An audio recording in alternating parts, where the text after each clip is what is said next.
Sutherland, for joining us and sharing your insight throughout our news as a geopolitical expert.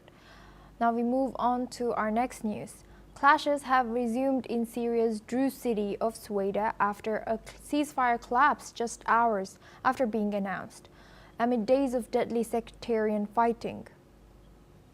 According to the Syrian Observatory for Human Rights, the death toll in southern Syria has risen to 248, including 92 Druze, 28 of them being civilians, with 21 reportedly executed by government troops.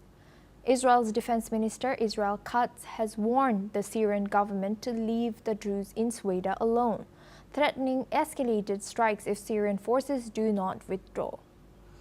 Katz stated that the IDF will continue to strike Syrian government positions until they pull back from the area.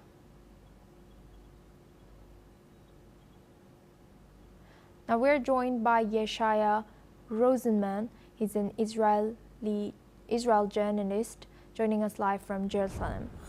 Thank you for joining us today. Welcome to NewsX World.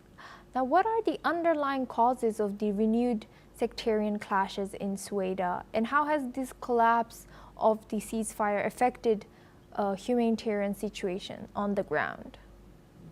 Yes, so good afternoon. In order to properly understand the conflict, you must understand the history of the Druze ethnic minority. I think 3 points should be pointed out. One, the Druze are a community that left Islam in the 12th century. They left the Shia empire, the Fatimid empire of Egypt. They left Islam. They moved out to Syria because they were no longer Muslims and they were persecuted. They moved to the region that the Druze mountain in Syria and the vicinity in southern Lebanon, northern Israel, and southern Syria, that vicinity. So they are not Muslims. That is the first thing to understand, according to their own understanding and according to understanding of the Muslim surroundings. The second thing to understand is that the Druze have a policy of being loyal to any kingdom or monarch or democracy in which they live if he does not persecute them. So the Druze, therefore, are loyal to the Lebanese government, the Israeli government, and had a tenuous relationship with the Syrian government because it was a very repressive regime. The third thing to understand is that the Druze have a military, a martial tradition, similar in India, similar to the Sikh minority, maybe. So they serve in the Israeli armed forces.